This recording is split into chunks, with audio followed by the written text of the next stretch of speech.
Tayo sa ilog.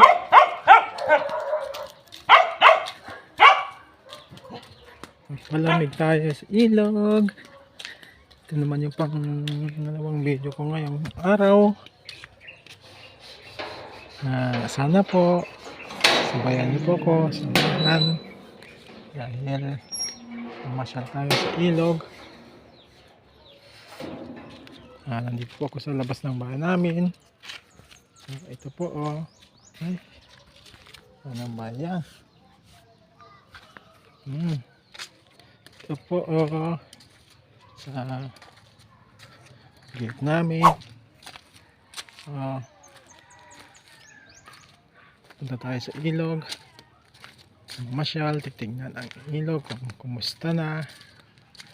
Sana po samahan niyo ako. Pasensya na po sa camera. Alam mo naman ang ating cellphone, murahin lang. Sana supportan niyo po rin ako. Nagpapasalamat po ako sa mga nanonood, sumasabaybay sa aking video. Kahit pa paano ay nakakatulong po kayo. Sana po kayo magsawa. Ang daming sasakyan sa ilog.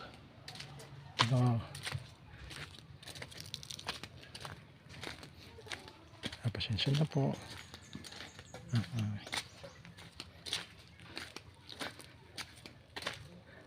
Walang magawa sa bahay kaya kailangan mamasyal ulit tayo para sa ganun ma-enjoy natin ang pamamasyal sa ilog. Medyo maganda na ang panahon. Ito po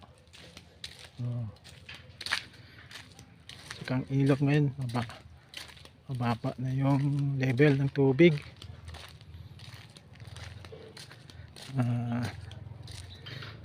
At least kahit pa paano okay lang din naman ang panahon. Yung tricycle,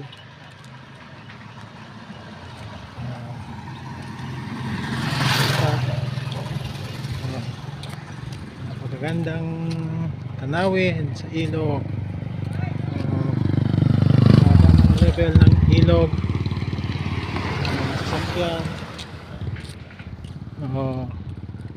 Sana po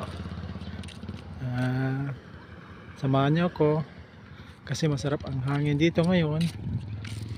Mga tao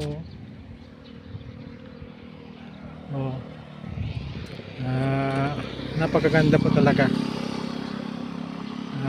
Tamang tama na yung panahon, yung hangin hindi na katulad kaninang tanghali, sobrang init.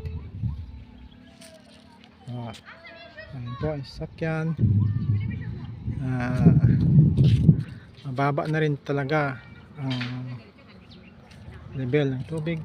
Ayun po ang simbahan ng mga Aglipiano Church. Talaga naman laking tulong ang ating Pangulong Duterte sa ilang administrasyon na dumaan. Siya lang ang nakagawa ng magandang tulay dito sa amin. Pasensya na po kung medyo mahaba yung aking video.